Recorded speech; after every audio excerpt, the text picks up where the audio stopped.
warahmatullahi wabarakatuh. Alhamdulillahirabbil alamin. Assalatu wassalamu ala asrofil anbiya'i wal mursalin sayyidina wa maulana Muhammadin wa ala alihi wa sahbihi ajma'in, amma ba'd. Yang terhormat Bapak Hafid Kepala SD Negeri 1 Tulakan, yang saya hormati Bapak Ibu Guru beserta Tendim SD Negeri 1 Tulakan. Alhamdulillah, pada siang hari ini kita dapat melaksanakan acara diseminasi pemahaman dan penerapan budaya positif di SD Negeri 1 Tulakan yang akan disampaikan oleh Ibu Dwi Ratnawati SPD. Salawat beserta salam kita junjungan ke pangkuan beliau Nabi Agung Muhammad Rasulullah Sallallahu Alaihi Wasallam yang kita nantikan syafaatnya besok di hari akhir. Saya di sini sebagai pembawa acara akan menyampaikan susunan acara sebagai berikut.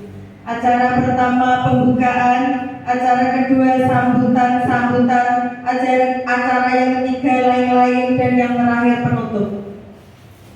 Marilah acara pada siang hari ini kita buka dengan bacaan basmalah. Bismillahirrahmanirrahim. Acara selanjutnya yaitu sambutan.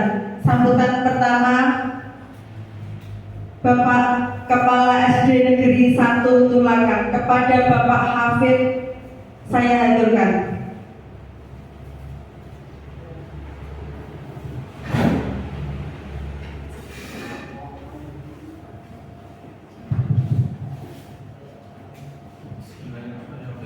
Assalamualaikum warahmatullahi wabarakatuh. Waalaikumsalam warahmatullahi wabarakatuh. Alhamdulillahirabbil alamin.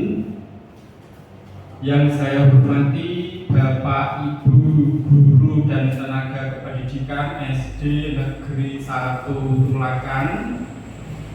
Yang saya banggakan Ibu Dwi Ratnawati sebagai calon guru penggerak angkatan 10. Pertama sekali marilah kita panjatkan puji syukur kehadirat Allah Subhanahu wa Ta'ala yang telah melimpahkan rahmatnya kepada kita semua, sehingga pada siang hari ini kita bisa berkumpul untuk melakukan diseminasi budaya positif yang akan disampaikan oleh Ibu Dwi Ratnawati. Nah, Bapak Ibu yang saya hormati, ada beberapa hal yang akan saya sampaikan pada kesempatan kali ini.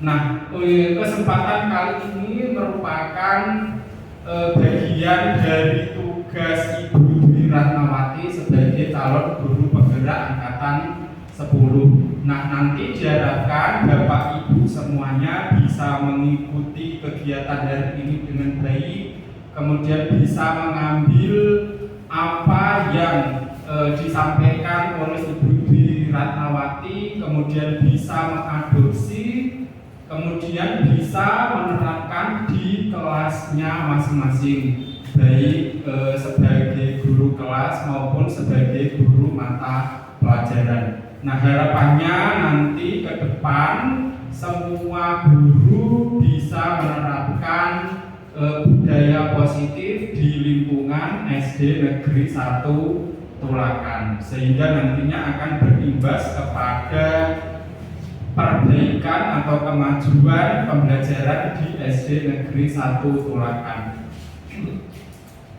Nah, untuk itu mari kita ikuti kegiatan ini dengan baik, kemudian nanti bisa ditanyakan kalau ada yang belum dipahami begitu, sehingga nantinya kita semua bisa menjadi semakin jelas. Nah, semoga Ibu Dwi Ratnawati bisa menginspirasi guru-guru yang lain yang belum mengikuti guru penggerak, karena nanti masih ada lagi angkatan berikutnya, angkatan 12. Kalau angkatan 11 itu besok hari Jumat itu sudah mulai pembukaan, kemudian angkatan 12-nya baru akan rilis pembukaan pendaftaran mendaftarkan diri mengikuti guru penggerak tersebut karena manfaatnya sangat banyak sekali. Banyak ilmu-ilmu yang sebelumnya belum kita miliki akan diajarkan di sana sehingga nanti bisa kita terapkan di kelas kita dan di lingkungan sekolah demi kemajuan SD Negeri 1 Tulakan. Nah, itu pengantar dari saya. Terima kasih, selamat mengikuti kegiatan, semoga bisa berjalan dengan baik. Saya akhiri, billahi taufiq wal hidayah. Wassalamualaikum warahmatullahi wabarakatuh. Waalaikumsalam warahmatullahi wabarakatuh.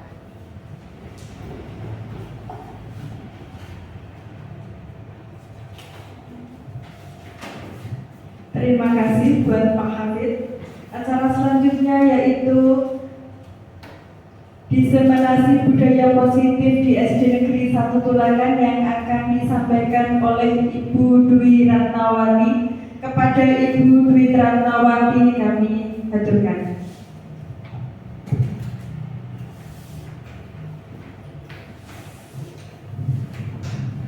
Assalamualaikum warahmatullahi wabarakatuh. Bismillahirrahmanirrahim. Alhamdulillahirabbil alamin. Assalatu wassalamu ala asrofil anbiya'i wal mursalin wa ala alihi wa sahbihi ajmain. Amma ba'd. Bapak Kafid selaku Kepala SD Negeri 1 Tulakan yang saya hormati, Bapak Ibu guru, karyawan-karyawati SD Negeri 1 Tulakan yang saya hormati pula, puji syukur kita panjatkan kehadirat Allah Subhanahu wa Ta'ala karena pada kesempatan kali ini kita masih diberikan kesempatan yang baik untuk melaksanakan kegiatan ini dalam keadaan yang sehat walafiat. Shalawat dan salam senantiasa kita aturkan kepada junjungan kita Nabi Muhammad SAW yang kita nantikan syafaatnya di hari kiamat.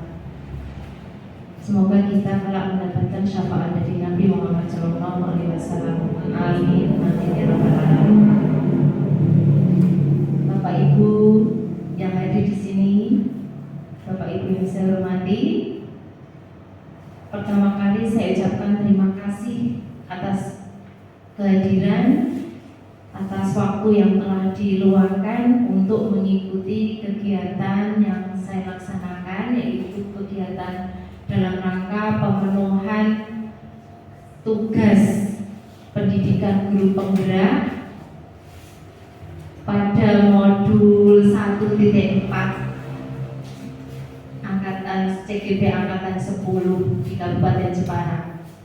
Pada tugas modul 1.4 budaya positif ini diwajibkan untuk melakukan diseminasi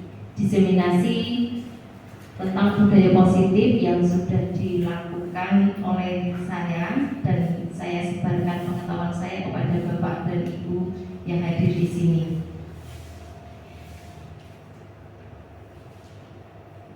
Untuk acara ini, aksi nyata modul 1.4 diseminasi budaya positif di SD Negeri 1 Tulakan,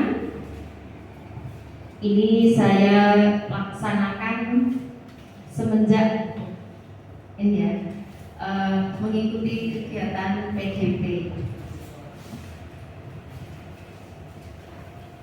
Nah, untuk ringkasan yang akan kita laksanakan ini adalah yang pertama mendemonstrasikan pemahaman mengenai konsep budaya positif, kemudian yang kedua menerapkan strategi disiplin positif yang memerdekakan murid. Ini dalam rangka untuk menciptakan ekosistem sekolah yang aman dan berpihak kepada murid. Kemudian yang ketiga menyusun langkah-langkah yang strategis untuk aksi nyata yang efektif dalam mewujudkan kolaborasi dengan seluruh pemangku kepentingan yang ada di sekolah agar tercipta budaya positif yang dapat mengembangkan karakter murid. Untuk yang keempat, bersikap reflektif dan kritis terhadap budaya di sekolah dan senantiasa mengembangkannya sesuai kebutuhan sosial dan emosional murid.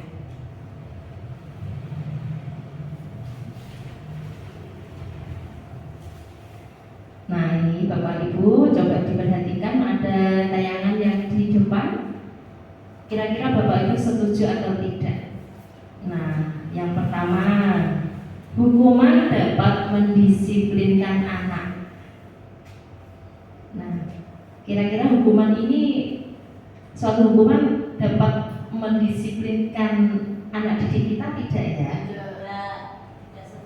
Tidak setuju.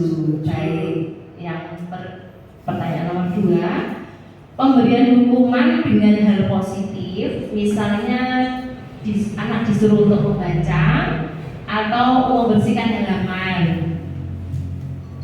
Ini kira-kira dapat meningkatkan disiplin anak atau tidak? Boleh pilih setuju, boleh tidak setuju ya.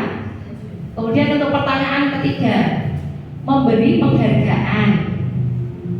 Penghargaan ini yang bisa berupa dikasih hadiah, diberi uang, diberi pujian, diberi sesuatu yang bisa menyenangkan anak. Nah, yang ketiga ini memberikan penghargaan. Apakah dapat meningkatkan motivasi belajar anak? Setuju? Ada yang tidak setuju? Baik, ini kira-kira ada 3 pertanyaan pemantik. Boleh setuju, boleh tidak. Nanti kita akan pahami lebih dalam pada materi berikutnya ini yang akan saya sampaikan. Nah,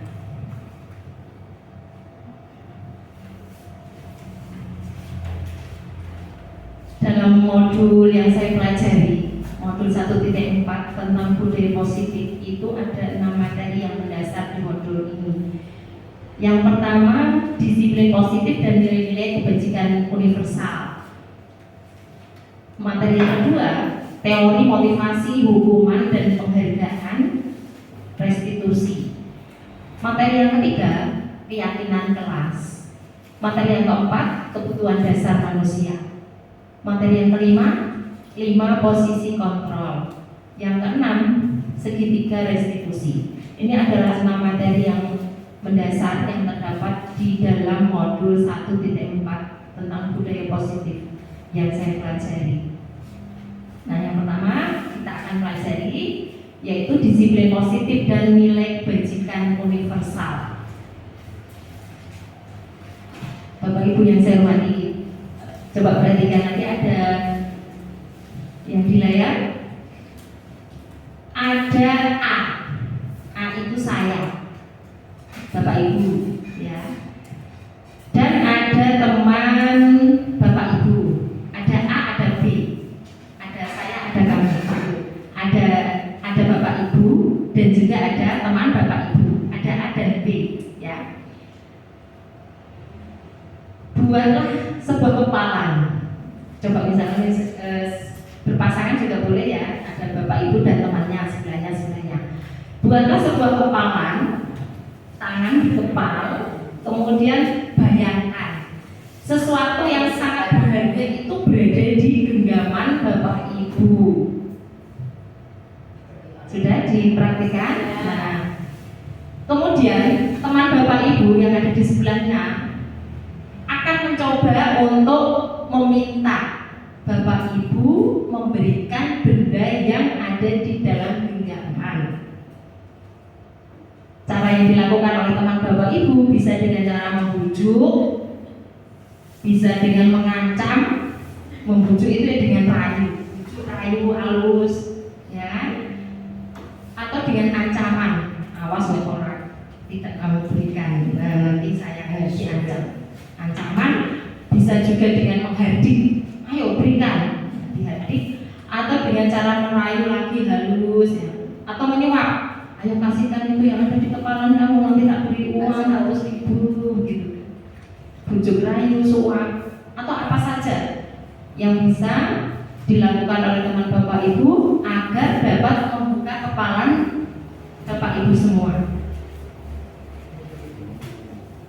Saya dibayangkan kalau ada kepalan di dalamnya itu ada sesuatu yang sangat berharga. Kemudian ada teman kita yang ingin memilikinya juga. Kira-kira kita berikan atau tidak kita berikan? Nah, 2 pilihannya, ya, diberikan atau tidak, itu nanti tergantung apa. Coba perhatikan lagi ya Bapak Ibu. Nah, tentang perubahan paradigma, Anda membuka kepalan tangan Anda, coba tadi misalkan tangannya ada yang dibuka. Misalkan dibuka, mengapa kamu membukanya? Mengapa Bapak Ibu membukanya? Mesti ada alasannya mengapa Anda membuka kepalan Anda. Saya buka kepalan tangan saya karena saya terbujuk dengan rayuannya, ya kan? Mungkin tergoda, terbujuk. Ada juga yang tetap menutup kepalan tangan. Ada alasannya juga, kalau ditutup sampai serapat, sampai sekuat tenaga, sampai apapun yang terjadi pokoknya ditutup terus kepalan tangan ini. Kemudian kira-kira apa yang dapat kita simpulkan dari kedua hal ini tadi? Ada yang dibuka, ada yang tetap ditutup. Dibuka. Apakah teman kita yang meminta kita untuk membukanya itu memang memiliki kemampuan untuk bisa menyenteng atau mengontrol diri kita?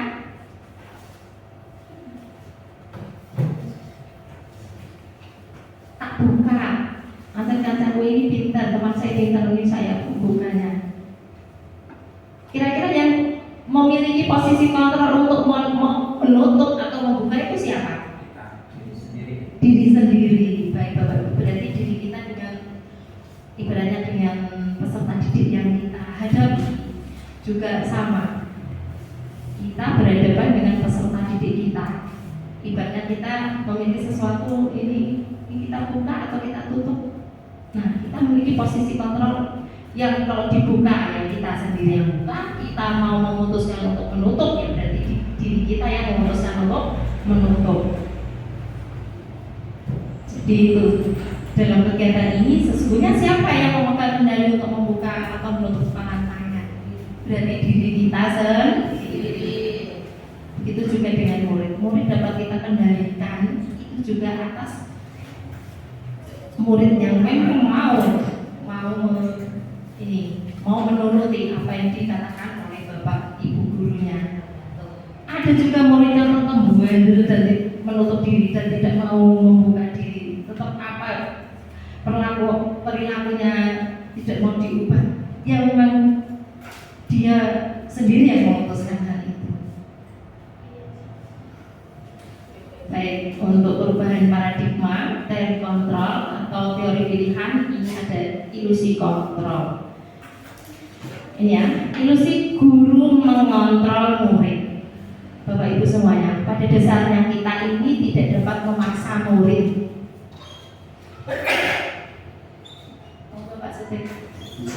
Kita tidak dapat memaksa murid kita untuk berbuat sesuatu. Jikalau murid tersebut memilih untuk tidak melakukannya. Jadi ini kita perlu pahami juga ilusi guru mengontrol murid. Jadi di sini pada dasarnya kita tidak memiliki atau tidak dapat memaksa murid untuk berbuat sesuatu. Jika memang murid tersebut memilih untuk tidak melakukannya. Begitu ya Bapak Ibu. Kemudian ada ilusi bahwa semua penguatan positif efektif dan bermanfaat. Penguatan positif atau bujukan adalah bentuk-bentuk kontrol. Ya, segala usaha untuk mempengaruhi murid agar mengulangi suatu perilaku tertentu adalah suatu usaha untuk mengontrol murid tersebut dalam jangka waktu tertentu. Kemudian dalam jangka waktu tertentu kemungkinan murid tersebut akan menyadarinya. Menyadari apa? Dan mencoba.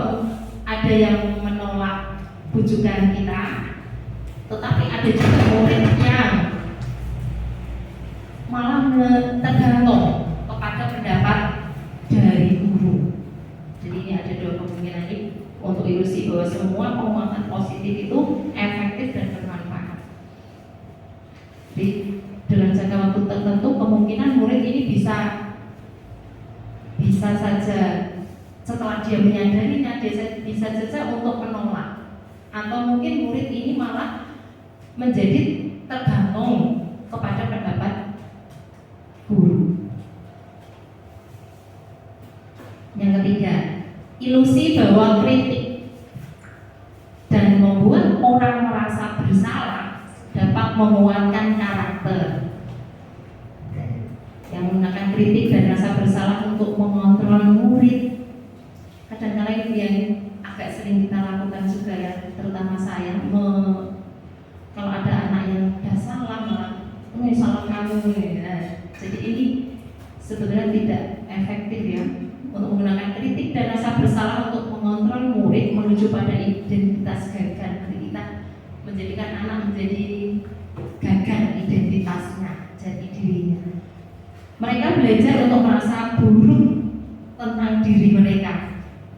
Mereka mengembangkan dialog yang negatif dengan dirinya sendiri.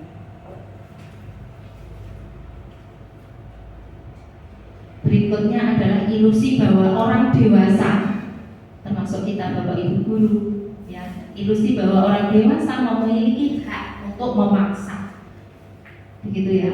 Jadi anak-anak didik kita kan kategori anak-anak kecil, mendengar perintah orang dewasa mesti patuh. Nah, ini banyak orang dewasa yang percaya bahwa mereka memiliki tanggung jawab untuk membuat murid-murid berbuat hal-hal tertentu. Tapi kebanyakan yang kita lakukan sebetulnya adalah mengarahkan ke hal-hal yang baik. Nah, di sini ada pertanyaan tanya besar. Siapa sesungguhnya yang memiliki kontrol? Bagaimana seseorang merubah paradigma dari stimulus respon kepada pendekatan teori kontrol? Nanti ada beberapa teori kontrol ya. Tadi kita sudah menyimpan jawaban. Yang bisa mengontrol diri kita adalah kita sendiri. Begitu juga dengan anak didik kita, para murid kita. Yang bisa mengontrol perilaku mereka sebetulnya adalah mereka sendiri.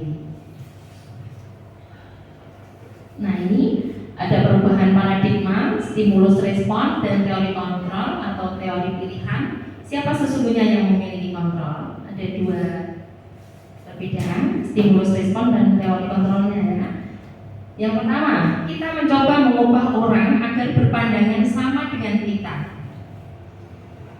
Menurut teori kontrol, kita berusaha memahami pandangan orang lain tentang dunia. Yang kedua, perilaku buruk dilihat sebagai suatu kesalahan. Kebanyakan yang memang kita lakukan yang tidak suatu perilaku hal buruk mesti kita menganggapnya sesuatu hal yang salah. Tetapi menurut teori kontrol, semua perilaku mesti memiliki tujuan. Ya, ada tujuannya. Entah itu kita merasa salah, mereka melakukannya itu punya tujuan. Kemudian stimulus respon yang ketiga, orang lain bisa mengontrol saya. Tetapi untuk menurut teori kontrol, hanya Anda yang bisa mengontrol diri Anda. Hanya saya yang bisa mengontrol diri saya. Hanya Anda yang bisa mengontrol diri Anda. Gitu. Yang keempat, saya bisa mengontrol orang lain. Tapi menurut dari kontrol, Anda tidak bisa mengontrol orang lain. Lanjut, pemaksaan ada pada saat bujukan gagal. Jika sesuatu dibujuk, dirayu, sudah tidak mempan, pasti hal yang dilakukan adalah pemaksaan. Tapi menurut dari kontrol, adanya kolaborasi dan konsensus ini bisa menciptakan pilihan-pilihan baru. Jadi kolaborasi dan konsensus bisa menciptakan pilihan-pilihan baru. Kemudian yang berikutnya, model berpikir menang kalah. Ada yang menang, ada yang kalah. Tapi menurut saya model berpikirnya menang. A menang, B menang. Gitu. Ini Bapak Ibu ada skema yang banyak sekali bisa terlihat tentang disiplin positif ini. Tentang disiplin positif menurut teori kontrol atau teori Dr. William Glaser. Teori kontrol menurut Dr. William Glaser. Nah, yang sebelah sini, yang ini, sebelah sini, Anda tidak bisa mengontrol orang lain. Hanya Anda yang bisa mengontrol diri Anda. Ini ya menurut teorinya. Kemudian semua perilaku memiliki tujuan. Yang ketiga, model berpikir menang-menang. Kolaborasi dan konsensus menciptakan pilihan-pilihan baru. Dan yang keempat, realitas atau kebutuhan kita berbeda, ya, berbeda. Kita berusaha memahami pandangan orang lain tentang dunia. Setiap orang memiliki gambaran berbeda. Kemudian ini tentang makna disiplin. Makna disiplin, belajar kontrol dengan menggali diri potensi kita menuju suatu hal yang dihargai dan bermakna. Ya, yang berikutnya, yang di sebelah ini, semua perilaku memiliki tujuan menurut teori motivasi. Orang melakukan sesuatu itu mesti ada tujuannya. Yang pertama, nih, 1, 2, 3. Yang pertama, untuk menghindari hukuman.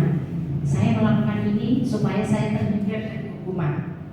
Nah, itu ada teori motivasi. Saya melakukan ini supaya saya tidak dihukum, begitu. Jadi saya melakukan ini, begitu. Saya mengerjakan tugas agar apa? Saya tidak dihukum oleh bu guru, saya tidak dihukum oleh pak guru. Jadi itu teori motivasi. Ya, motivasi mengerjakan tugas untuk apa?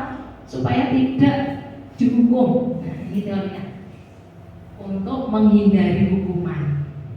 Ini sering dilakukan ya pada anak didik kita ya. Mereka terpaksa mengerjakan tugas supaya tidak dihukum. Motivasi yang kedua, untuk mendapatkan imbalan. Nah, kita sendiri atau anak didik kita juga hampir sama ini. Saya mesti melakukan ini supaya dapat imbalan. Ya, bisa dipahami ya Bapak Ibu?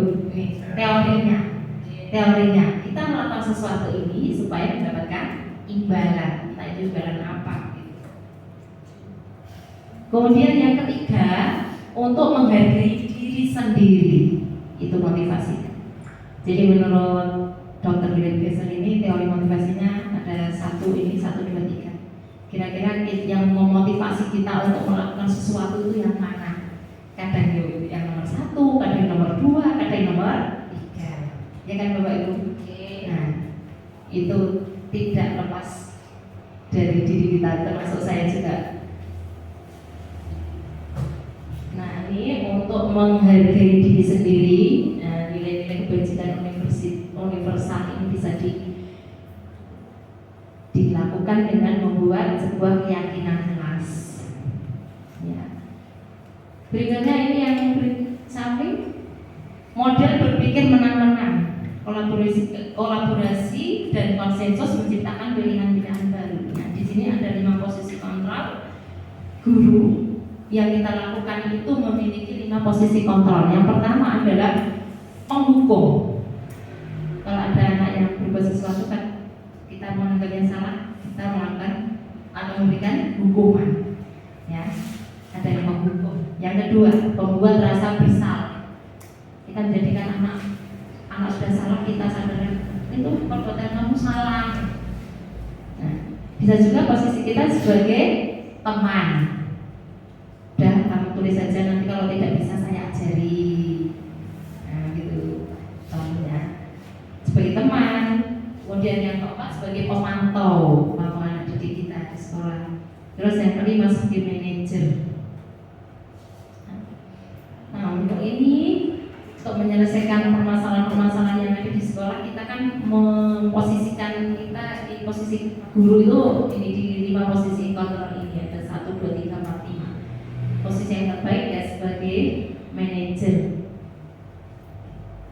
Juga tergantung masalah yang dihadapi. Tidak setiap kelas kan mulus terus ya, mesti ada permasalahan yang dihadapi. Entah itu anak terlambat, anak tidak mau mengerjakan tugas, anak ricuh, apa berkata yang kasar terhadap temannya, memukul temannya. Nah, itu bisa kita atasi dengan apa? Melaksanakan segitiga restitusi. 3. Yang sisi pertama ini kelihatan tidak ya? Nah, menstabilkan identitas. Yang kedua nanti memvalidasi kebutuhan. Yang ketiga menanyakan keyakinan kelas yang sudah disepakati sebelumnya. Kemudian ini yang terakhir, realitas atau kebutuhan kita berbeda. Ada 5 kebutuhan dasar manusia, Bapak Ibu. Yang pertama, kebutuhan untuk dapat bertahan hidup. Yang kedua, penguasaan. Mesti yang namanya manusia itu harus memiliki wilayah atau kekuasaan atau penguasaan, baik itu wilayah atau bukan wilayah gitu. Ya. Yang ketiga, kebutuhan kasih sayang dan rasa diterima. Kita di keluarga juga diberi kasih sayang oleh keluarga kita. Kita sebagai kepala keluarga atau sebagai guru juga memberikan rasa kasih sayang terhadap anak didik kita, murid-murid kita. Jadi kalau ada anak yang kurang kasih sayang di rumah, kadang mereka itu mengambil atau mencari kasih sayang dari bapak ibu guru di sekolah dengan cara apa? Minta perhatian, berbuat ulang atau apa? Karena untuk memenuhi kebutuhan dasarnya. Kemudian ada lagi yang keempat, kesenangan. Dan yang terakhir adalah kebebasan. Itu 5 kebutuhan dasar manusia. Baik ya, saya lanjut. Nah, ini apakah makna disiplin? Kalau dalam bahasa Latinnya kan berasal dari kata disiplina. Disiplina artinya belajar. Nah, ini berkonotasi dengan disiplin diri dari murid Sokrates ya, dan Plato zaman dulu. Nah, disiplin diri membuat orang menjadi potensinya menuju sebuah tujuan. Untuk apa dapat dihargai. Namun dalam budaya kita makna disiplin ini sudah berubah maknanya menjadi sesuatu yang dilakukan seseorang pada orang lain untuk mendapatkan kepatuhan supaya orang lain patuh, maka didisiplinkan, dibuat disiplin. Kecenderungan umum adalah menghubungkan kata disiplin dengan ketidaknyamanan. Ada orang kok disiplin mesti tidak nyaman, tidak bebas gitu. Bukan dengan apa yang kita hargai atau pencapaian suatu tujuan mulia.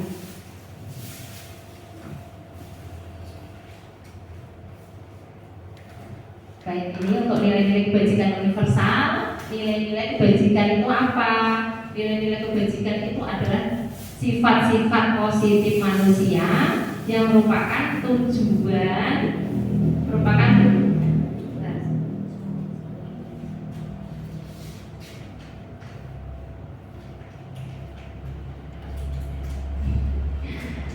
salah pencet maaf kalau.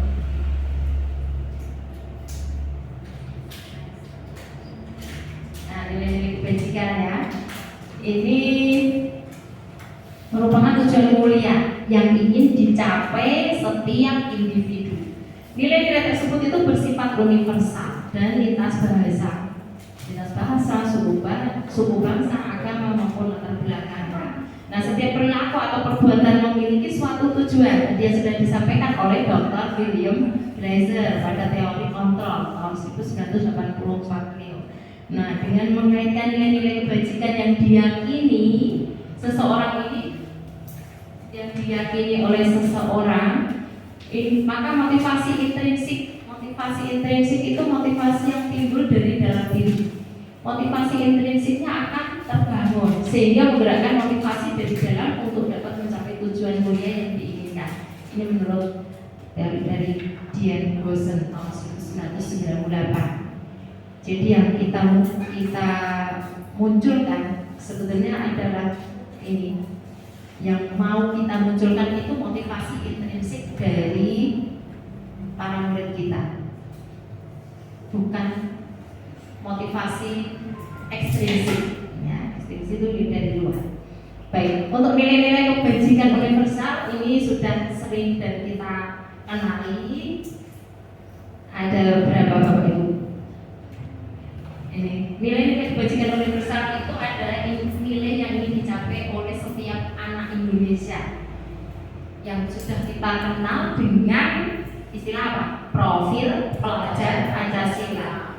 Yang pertama, beriman dan bertakwa kepada Tuhan Yang Maha Esa serta berakhlak mulia, berkebinekaan global, gotong royong, kreatif, mandiri, dan bernalar kritis. Nah, itu yang ingin kita capai. Itu sebenarnya adalah nilai-nilai kebajikan universal.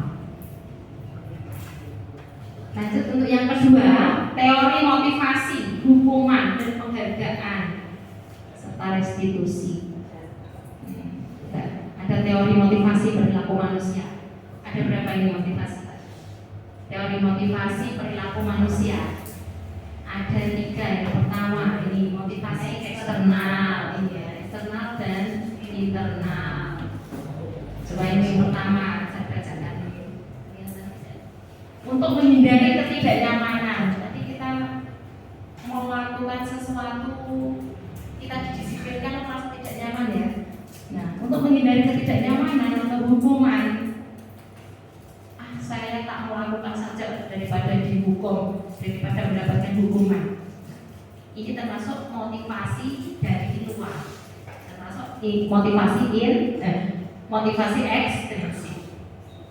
Karena motivasi yang membuat dia melakukan sesuatu itu dimotivasi oleh luar dari dirinya,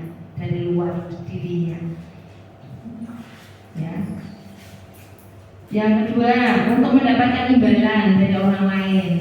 Aku tak melakukan ini supaya dapat imbalan uang 10.000. Saya tak menyapu ini supaya dapat dikasih uang simbah atau kakek atau nenek gitu. Nah, itu termasuk motivasi dari luar. Nah, motivasi dari luar disebut motivasi eksternal. Kalau tujuannya untuk menghargai dirinya sendiri, itu termasuk motivasi intrinsik. Jadi contohnya, saya akan menjadi orang yang baik, saya akan melakukan ini, saya akan melakukan yang terbaik lah. Walaupun tidak diberi sesuatu, saya akan tetap berperilaku yang baik. Itu termasuk motivasi dari dalam dirinya sendiri atau motivasi internal. Ini kalau siapa Bapak Ibu?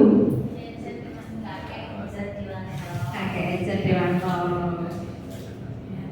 Meskipun saya lahir di tahun 1983, ya, kita tetap mengenalinya ya. Bapak Kiai Ejat Dewanto. Apa ini? Ada kata-kata yang menjadi merdeka itu adalah, merdeka itu artinya tidak hanya terlepas dari perintah, akan tetapi juga cakap buat memerintah diri sendiri. Cakap berarti pinter untuk memerintah diri sendiri. Jadi ini kaitannya dengan teori motivasi tadi lah. Jadi merdeka, orang yang merdeka itu merdeka dalam rangka cakap memerintah dirinya sendiri. Jadi kita diberi orang lain, nanti motivasinya dari luar, supaya kita terlepas dari perintah. Bapak Ibu, ini ada tulisan dihukum oleh penghargaan. Apa maksudnya? Dihukum oleh penghargaan. Bahwa penghargaan berarti sama dengan hukuman. Kira-kira setuju tidak? Ada setuju, ada yang tidak. Baik, kalau ada yang setuju, kira-kira ini dihukum oleh penghargaan. Kita memberikan penghargaan pada anak dapat nilai 100, nanti tak kasih bintang 1, tak kasih stiker 1, tak kasih uang 2.000, ini tak kasih hadiah ini aja. Nah, itu bisa membuat anak menjadi ketergantungan. Wah, nanti kira-kira apa ya buat hadiahnya? Jadi dia malah motivasinya masuknya yang ekstrinsik ya, karena imbalan, karena hadiah. Coba kita cermati kata-kata ini ya, bahwa penghargaan berlaku sama dengan hukuman. Dalam arti meminta atau membujuk seseorang melakukan sesuatu untuk memenuhi suatu tujuan tertentu dari orang yang meminta atau membujuk, termasuk dorongan eksternal.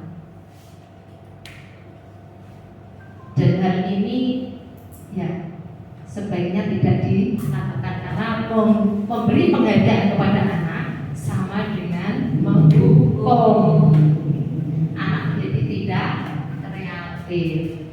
Dia menginginkan sesuatu dari gurunya, apa yang kira-kira yang akan diberikan dari guru. Kalau tidak sesuai, mereka mesti akan tidak semangat, betul kan? Kecewa. Berikutnya, dampak pemberian penghargaan. Ini coba kita satu persatu baca, kita lihat, kita cermati. Dampak pemberian penghargaan. Yang pertama, pengaruh jangka pendek dan jangka panjang. Yang kedua, penghargaan menghukum. Penghargaan mengurangi ketepatan. Penghargaan tidak efektif. Penghargaan merusak hubungan. Penghargaan menurunkan kualitas. Penghargaan mematikan kreativitas. Penghargaan mengurangi motivasi intrinsik. Ya, itu ya Bapak. Dampak pemberian penghargaan. Paling tidak yang utama itu dan mematikan kreativitas. Pengaruh jangka pendeknya ya anak jadi tidak termotivasi, jangka panjangnya dia akan ketergantungan terus. Melakukan sesuatu dengan melakukan sesuatu itu karena ingin imbalan, jadi tidak ikhlas. Baik, ini ada pertanyaan lagi, hukuman atau konsekuensi.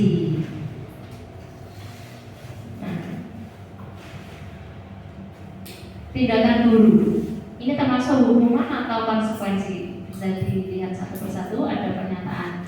Misalnya kita menyuruh anak untuk mencatat 100 kali di dalam buku dengan kalimat saya tidak akan terlambat lagi, saya tidak akan terlambat lagi, saya tidak akan terlambat lagi sampai 100 kali. Itu kira-kira maksudnya hukuman atau konsekuensi? Nah, ada yang suruh lari mengelilingi lapangan basket 2 kali. Murid diminta untuk push up 15 kali karena tidak menggunakan masker.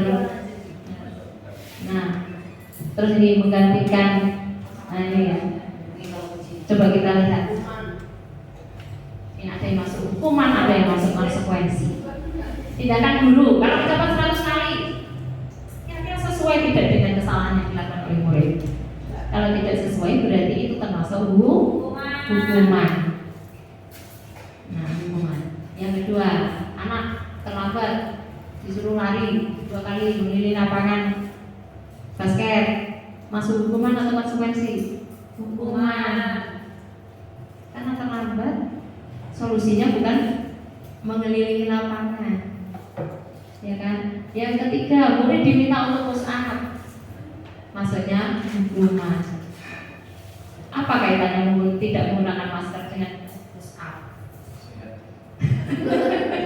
Badannya sehat ya. Nah, ini masuk menghukum yang tidak sesuai. Kemudian yang berikutnya, membersihkan tumpahan air di meja tulis karena tersenggol pada saat belajar. Ada aneh air minum, botol lupa ditutup, kesenggol temannya, terus mejanya basah, bukunya basah ketumpahan. Ini kira-kira kalau disuruh membersihkan tumpahan air masuk hukuman atau tidak? Tidak. Konsekuensi. Jadi masih ibarat bahasa Jawa jalur ya. Tumpahan air, bukunya teles, ya paling tidak bukunya dijemur. Mejanya basah ketumpahan air, mejanya dilap. Nah itu termasuk konsekuensi. Berikutnya, murid disuruh tidak mengenakan sepatu seharian di sekolah karena tidak mengenakan sepatu hitam. Jadi kira-kira ada anak yang tidak pakai sepatu hitam, artinya ada yang abu-abu. Seperti tadi kelas 1 saya melihat ada sepatu abu-abu. Kalau kita suruh anak untuk melepas sepatunya seharian, itu kira-kira menghukum atau kita melakukan konsekuensi? Hukuman, dan tidak sesuai juga ya. Kemudian ini anak disuruh lari lapangan basket karena terlambat, juga masuk. Apa? Lari mengelilingi lapangan basket 2 kali karena terlambat 10 menit untuk pelajaran PJOK. Bisa masuk konsekuensi kalau sudah diberitahu oleh bapak PJOK-nya terlebih dahulu. Jadi anak supaya lebih tertib. Pelajaran PJOK kan sudah kita tahu nanti PJOK nanti apa. Kalau terlambat masuk sekolah, kalau sudah ada keyakinan kelasnya, terus ada hal yang harus dikerjakan dia, kalau dia terlambat boleh masuk ke konsekuensi. Makanya yang hukuman itu tidak sesuai dengan yang kesalahan yang dilakukan. Kalau konsekuensi masih ada kaitannya dengan kesalahan yang dia lakukan. Ibaratnya anak itu melakukan perbaikan, solusi dari kesalahan yang telah dia lakukan. Nah, ini ada perbedaan hukuman dan konsekuensi. Ada apa saja ini? Nah, kalau hukuman itu sesuatu yang menyakitkan harus terjadi. Kadang suka sekolah juga ya, menyakitkan. Kalau konsekuensi memang sesuatu yang harus terjadi. Anak sudah tahu hal yang akan terjadi sebelumnya karena sudah diberitahu. Nah, untuk yang kedua, membuat anak sakit. Nah, untuk jangka waktu yang lama. Dihukum itu iso lagi, bisa sakit hati, dendam, iya, boleh, bisa aja, bisa juga dendam, mesti terikat sampai dia dewasa nanti. Kalau konsekuensi ini membuat anak merasa tidak nyaman dalam jangka waktu yang pendek saja, tapi nanti berikutnya tidak. Yang ketiga, nanti bisa membuat anak membenci kedisiplinan. Nah, hukum anak itu mesti disiplin itu jadi dia benci dengan disiplin. Tapi kalau konsekuensi, anak akan lebih menghargai menghargai tentang disiplin. Yang berikutnya, kalau hukuman mesti bersifat paksaan ya, paksa. Tapi kalau konsekuensi, stimulus tanggapan. Berikutnya, mendorong anak menyakiti diri sendiri. Kalau dihukum itu anak merasa tersakiti dirinya sendiri. Tapi kalau konsekuensi lain, anak terdorong akan mudah untuk menyesuaikan diri. Apa yang harus dia lakukan itu dia bisa berpikir lebih baik. Kemudian untuk berikutnya, konsep diri yang buruk. Ini konsep diri yang buruk ini kalau hukuman. Kalau konsekuensi merupakan konsep diri yang baik. Diri sudah memiliki konsep yang baik. Berikutnya untuk hukuman, anak belajar untuk menyembunyikan kesalahan. Anak salah mesti disembunyikan. Nanti kalau ketahuan mesti dihukum, gitu. Tapi kalau konsekuensi, kalau ada anak yang salah, ya memang harus melakukan konsekuensinya. Jadi anak nanti bisa belajar untuk mematuhi peraturan yang ada, peraturan yang sudah disepakati. Berikutnya, hukuman itu bisa menjadikan marah. Kalau dia dihukum, kita sendiri terus dihukum. Kira-kira marah tidak ya kita sendiri? Iya, marah, rasa bersalah, dipermalukan, tidak dihargai. Tapi kalau konsekuensi, nah, ini konsekuensi kehilangan hak saja. Misalnya apa? Ada anak terlambat 15 menit baru masuk kelas. Kira-kira ada hak anak apa yang hilang? Ya hak anak untuk dapat mengikuti pelajaran pada jam pertama tadi. Kehilangan 15 menitnya saja. Jadi anak ini kehilangan hak, contohnya begitu. Terus dibuat tidak nyaman, diasingkan untuk sementara waktu.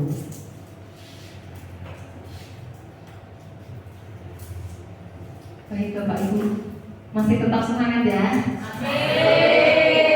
Terima kasih, saya lanjutkan dulu. Untuk identitas yang gagal, hukuman ini ya, tentang hukuman itu menjadikan anak itu identitas yang gagal.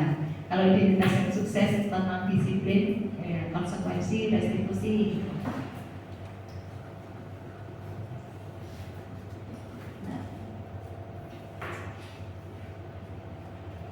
Ya, untuk sekilas ini identitas gagal pada hukuman ini sesuatu yang menyakitkan dan harus terjadi. Tidak nyaman, menjadi korban, anak merasa menjadi korban, ya, anak merasa tersakiti, perilaku pasif agresif meningkat, sistem tidak akan berjalan bila murid tidak takut. Jadi adanya hukuman itu membuat anak takut, terus ini sistemnya jadi tidak berjalan dengan baik.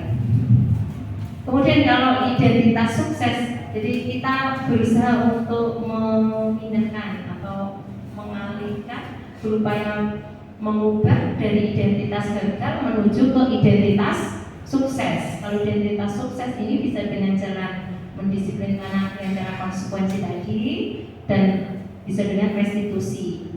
Jadi kita mengubahnya ke arah identitas yang sukses. Sesuatu memang harus terjadi, kalau sudah terjadi terjadi. Ya, tidak nyaman untuk murid, kata-kata korban ini bisa diabaikan. Kalau dihukum aku jadi korban, tapi kalau dengan konsekuensi korban, kata-kata korban ini bisa diabaikan. Murid memang dibuat tidak nyaman, ya. Kemudian ini penguatan hanya bertahan dalam jangka waktu pendek, tidak apa-apa, nanti lama-lama juga akan terbiasa ke hal yang baik. Berikutnya ya Bapak Ibu, kita tadi sudah bicara tentang restitusi. Apa itu restitusi? Apa restitusi? Restitusi adalah proses menciptakan kondisi bagi murid untuk memperbaiki kesalahan mereka, sehingga mereka bisa kembali pada kelompok mereka dengan karakter yang lebih kuat. Restitusi juga merupakan proses kolaboratif yang mengajarkan murid untuk mencari solusi untuk masalah mereka dan membantu murid berpikir tentang orang seperti apa yang mereka ingin menjadi tujuan mulia dan bagaimana mereka harus memperlakukan orang lain. Dosen tahun 2004. Jadi restitusi ini adalah proses untuk menciptakan kondisi bagi murid untuk memperbaiki kesalahan mereka. 9 ciri restitusi ini Bapak Ibu bisa diketahui. Jadi restitusi yang pertama itu bukan untuk menebus kesalahan anak yang sudah salah, kemudian kita cari tahu dengan cara restitusi, itu bukan untuk menebus kesalahan mereka, tapi untuk memperbaiki kesalahan, untuk belajar dari kesalahan supaya kesalahan itu bisa tidak terulang lagi. Jadi untuk memperbaiki hubungan, untuk ini bukan tawaran, bukan ini merupakan sebuah tawaran ya, bukan paksaan pada murid kita. Jadi restitusi ini menuntut untuk melihat ke dalam diri. Kemudian restitusi menjadi kebutuhan dasar tindakan. Jadi kebutuhan dasar manusia kan ada 5. Setiap tindakan itu mesti ada alasannya. Setiap tindakan ada alasannya. Anak bertindak seperti itu pun punya alasan sendiri ya. Kemudian restitusi diri adalah cara yang paling baik. Restitusi fokus pada karakter, bukan pada tindakan. Restitusi fokus pada solusi. Restitusi mengembalikan murid yang berbuat salah pada kelompoknya. Jadi itu ciri dari restitusi. Ini tentang keyakinan kelas. Yang ketiga, mengapa tidak peraturan saja ya? Hal pertama saya mendengar keyakinan kelas, kok keyakinan sih? Harusnya kan kesepakatan gitu. Nah, ini ada yang membedakan antara kesepakatan dan keyakinan ternyata. Mengapa tidak peraturan saja? Mengapa harus keyakinan kelas? Mengapa kita memiliki peraturan harus menggunakan helm kita mengendarai kendaraan roda 2 itu contohnya? Mengapa kita memiliki peraturan 3M, menggunakan masker, mencuci tangan dan menjaga jarak 1,5 meter? Mengapa kita harus memiliki peraturan, harus datang tepat waktu? Nah ini. Nah untuk mendukung motivasi intrinsik, kembali ke nilai-nilai keyakinan, ke nilai-nilai atau keyakinan-keyakinan lebih menggerakkan seseorang dibandingkan mengikuti serangkaian peraturan. Kalau kita diatur, ibaratnya ya kurang ikhlas ya. Tapi kalau dengan kata-kata keyakinan, misalnya keyakinan saya adalah agama Islam, gitu ya. Jadi saya juga harus mengikuti aturan-aturan yang ada di agama Islam saya. Begitu juga dengan keyakinan kelas. Mengapa keyakinan kelas? Nah, supaya anak-anak itu mau mengikuti hal-hal yang tertentu dalam keyakinan kelas. Sedangkan keyakinan kelas sendiri itu dibuat oleh guru beserta anak-anak atau murid. Jadi mereka melakukannya itu ya dengan ikhlas karena sudah disepakati sebelumnya. Nah, ini setelah kita membuat peraturan kelas naik jadi keyakinan kelas, dan didukung oleh lingkungan positif, lingkungan belajar yang mendukung pembelajaran anak, ya, lingkungan positif ini nanti akan menjadikan sebuah budaya positif. Bapak Ibu yang saya hormati, ini ada pembentukan keyakinan kelas. Keyakinan kelas ini sifatnya kan abstrak daripada peraturan yang lebih rinci dan konkret. Keyakinan kelas ini isinya kan pernyataan universal. Nah, pernyataan keyakinan kelas ini dibuat pernyataan keyakinan kelas senantiasa dibuat dalam bentuk yang positif, berarti mesti berkaitan dengan hal-hal yang baik, begitu. Jadi keyakinan kelas ini hendaknya tidak terlalu banyak, sedikit juga tidak apa-apa, yang penting poin-poinnya ada semua, sehingga mudah diingat oleh anak. Keyakinan kelas baiknya sesuatu yang dapat diterapkan di lingkungan kelas atau di lingkungan sekolah atau di lingkungan keluarga bahkan. Kemudian semua warga kelas hendaknya ikut berkontribusi dalam pembuatannya, memang dilakukan oleh seluruh murid dan guru kalau di kelas. Kalau di sekolah lingkupnya berarti seluruh warga sekolah. Kalau di rumah ya dengan warga di rumah. Nih, bersedia meninjau kembali keyakinan kelas dari waktu-waktu. Jadi kalau ada keyakinan kelas yang memang perlu diperbaiki, ya diperbaiki. Jadi itu akan menjadikan hal yang baik menuju ke budaya yang positif. Kayak ini. Coba Bapak Ibu perhatikan di layar. Yang manakah yang merupakan keyakinan kelas? Yang mana? Full TK harapan Mas. TK Dharma Wanita Persatuan Kesepakatan Kelas. Yang mana yang merupakan keyakinan kelas? Kesepakatan kelas. Kami guru dan murid yang saling menyayangi. Kami murid yang semangat belajar. Kami murid yang peduli dengan teman-teman. Yang kiri apa yang kanan? Kiri. Kiri. Ini kanan. Ini kiri, ini kanan. Ini kiri, ini kanan. Berarti yang mana? Yang merupakan keyakinan kelas ini kesepakatan kelas. Datang tepat waktu, mengucapkan salam. Kata orang ucapkan lebih rinci. Kalau ini kami guru dan murid yang saling menyayangi. Saling menyayangi. Kalau menyayangi setiap kali bertemu bertegur sapa. Bertegur sapa, paling tidak mengucapkan salam. Menjaga kebersihan sekolah, berdoa sebelum dan sudah kegiatan, aktif dalam pembelajaran tertib. Nah ini kami murid yang semangat belajar. Semangat belajar adalah pembelajaran mesti anak-anak sudah aktif. Berarti ini ya yang kanan. Nih maksudnya peraturan atau keyakinan kelas. Baik Bapak Ibu, untuk penerapan budaya positif di SD Negeri 1 Tulangan yang sudah saya lakukan. Ini yang pertama, upacara bendera hari Senin. Kita sudah melaksanakan setiap hari Senin dan juga ada upacara-upacara lainnya juga kita laksanakan. Ya. Kemudian untuk budaya positif berikutnya, kita sudah melaksanakan pembiasaan pagi, berdoa dan menyanyikan lagu nasional.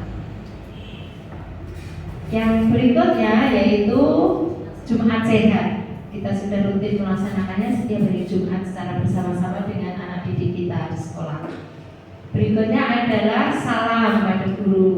Ya, setiap pagi setelah selesai berdoa, setelah selesai menyanyikan lagu nasional, kita bersalaman dengan anak didik kita semuanya di halaman sekolah. Kemudian yang berikutnya ada Jumat bersih, ya, Jumat bersih yang dilakukan setelah selesai melaksanakan Jumat Sehat. Kemudian ada juga kegiatan pramuka yang ini sudah pernah kita laksanakan dan selalu kita laksanakan rutin di hari Sabtu pada anak didik kita. Ini adalah foto saat kita kemah di Benteng Portugis waktu itu. Kemudian berikutnya ada peringatan-peringatan hari besar keagamaan. Ada Maulid Nabi, Isra Mi'raj, kemudian hari besar agama yang kita laksanakan ya. Berikutnya adalah pembelajaran TIK. Ini terutama bagi kelas 5 yang akan melakukan AEDK. Sebenarnya sudah diberikan pembelajaran TIK oleh Bapak dan Ibu guru.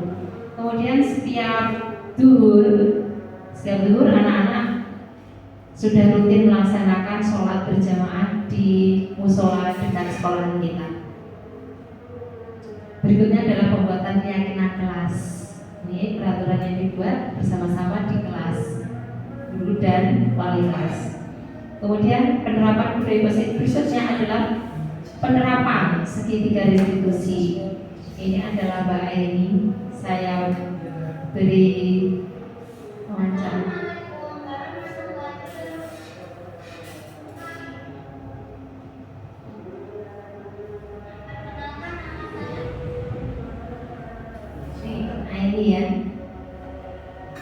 Aini ini memiliki masalah, dia mengerjakan PR, tapi temannya ada yang nyontek, itu dia marah-marah. Kemudian saya restitusi supaya dia tidak melakukan hal yang buruk lagi terhadap temannya yang mencontek. Siapa yang mencontek? Suhel dan teman-temannya. Ya. Nah ini refleksi ya Bapak Ibu. Budaya positif di sekolah tidak dapat diciptakan secara instan, jadi tidak bisa langsung muncul baik dengan sendirinya. Dalam penerapan budaya positif di sekolah diperlukan tuntunan dan teladan dari seorang guru, terutama saya dan Bapak Ibu guru semua. Guru harus menjadi contoh yang baik sehingga peserta didik dengan sadar diri, dengan kesadarannya sendiri akan mengikuti apa yang dilakukan oleh Bapak dan Ibu gurunya. Gitu. Jadi budaya positif di sekolah kita, saya rasa sudah cukup baik, tinggal ditingkatkan. Terutama diri saya sendiri juga harus mampu menerapkannya menjadi contoh yang baik bagi anak-anak didik saya. Kita semua menjadi contoh yang baik untuk anak-anak didik kita di sekolah. Thank you, terima kasih. Terima kasih Bapak Ibu sudah sedia dalam mengikuti diseminasi saya dalam tugas PGP untuk aksi nyata modul 1.4 budaya positif, diseminasi pemahaman dan penerapan budaya positif di SD Negeri 1 Tulangan. Pada kali ini ucapan terima kasih tak terhingga dari saya kepada semua yang hadir dan mau mengikuti apa yang saya sampaikan tadi dengan baik dan dengan hikmat. Mungkin ada pertanyaan dari teman-teman di sini, silakan untuk bertanya.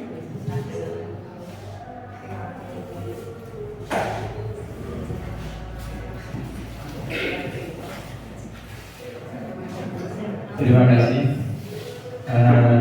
Untuk kegiatan kesempatan kali ini memang sangat menarik dan begitu antusias bagi saya untuk mengikutinya karena banyak sekali pengalaman yang tadi dipaparkan oleh Bu Dwi Ratnawati. Untuk selanjutnya saya mau bertanya Bu, berkaitan dengan segitiga restitusi tadi ya yang telah disampaikan. Pertanyaannya, apakah segitiga restitusi ini bisa diterapkan pada semua jenjang kelas, mengingat kondisi kelas dari kelas 1 sampai kelas 6 juga mempunyai karakter yang berbeda-beda. Terima kasih.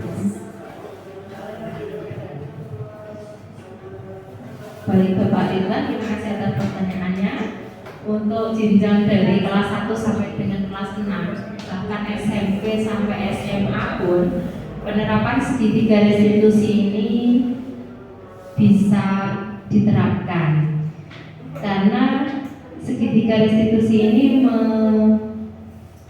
ada tiga sisi ya dalam segitiga restitusi ini. Yang pertama yaitu tentang ini, kita menstabilkan identitas. dalam menstabilkan identitas ini setiap kita memberikan pernyataan kepada anak yang bersalah tadi, ya, oh setiap orang itu pasti pernah melakukan kesalahan. Gitu. Kamu bukan satu-satunya yang pernah melakukan kesalahan ini. Jadi kita meyakinkan, menstabilkan identitasnya dulu. Setiap kita beri pertanyaan misalnya begini, setiap orang pasti pernah melakukan kesalahan. Termasuk anak, tadi yang salah. Itu tidak pertama kita. Setiap orang pasti pernah melakukan kesalahan. Kamu bukan satu-satunya orang yang pernah melakukan kesalahan itu atau kesalahan seperti ini. Nah, itu tindakan yang pertama. Yang kedua, kita validasi kebutuhan.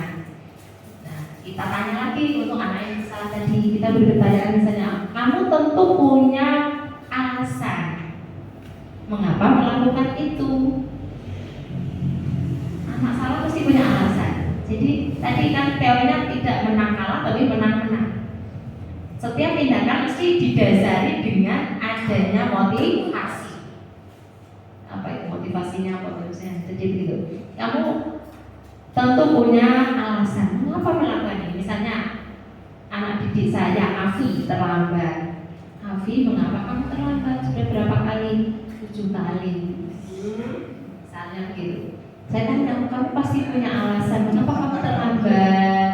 Dia bilang begini, saya terlambat itu karena saya terlalu lama main game sampai larut malam sehingga jadwal tidur saya itu jam 11 malam belum tidur. Terus bangunnya akhirnya kesiangan. Kalau bangunnya kesiangan, ke sekolahannya juga terlambat. Jadi alasannya itu tadi, di rumah main game terlalu lama, terlalu larut sehingga jadwal tidurnya molor, sehingga bangunnya juga molor. Gitu. Terus tadi kita bisa memberikan pertanyaan lagi pada anak, adakah cara? Kita tanya ini, kita dialog dengan anak tadi yang melakukan kesalahan. Adakah cara yang lebih efektif untuk mendapatkan apa yang kamu butuhkan? Jadi kita cari solusinya itu berdua, bersama-sama antara guru dan yang bersalah tadi. Mesti dia berpikir, Ami berpikir, saya kok bangunnya kesiangan karena saya main gamenya terlalu lama dan sampai kelewat jam tidak terasa gitu. Nah akhirnya dia memberikan solusi untuk dirinya sendiri. Baiklah, saya akan memperbaiki perilaku saya di rumah Bu. Saya akan bangun lebih pagi. Nah, bagaimana cara kamu supaya bangun lebih pagi? Ya saya tidurnya lebih awal. Bagaimana kalau caranya kamu tidurnya lebih awal? Ya saya main gamenya nanti saya batasi jam 8 sudah mulai tidur biar tidak terlambat tidur dan terlambat ke sekolah gitu. Nah setelah itu guru menanyakan keyakinan, nilai-nilai apa yang telah kita sepakati tadi, nilai keyakinan kelas yang di kelas itu tidak tepat waktu, tidak terlambat gitu. Begitu. Terus kita juga bisa bertanya kepada anak yang bersalah tadi dengan kalimat, kamu ingin menjadi orang yang seperti apa? Kamu sih pengennya yang baik-baik ya, tidak terlambat, tidak memarah, tidak yang baik-baik. Jadi ini merupakan segitiga restitusi yang bisa diterapkan mulai dari anak TK bahkan Pak Dewan, anak TK, anak apapun. Tapi memang ya ini pelan-pelan. Jadi guru sebagai manajer di sekolah menerapkan segitiga restitusi, jadi tidak berlaku sebagai penghukum. Jadi nanti ada hukuman dan konsekuensi. Begitu Bapak. Ada pertanyaan lagi mungkin? Cukup? Sudah cukup? Kalau sudah cukup saya kembalikan ke aktor acara.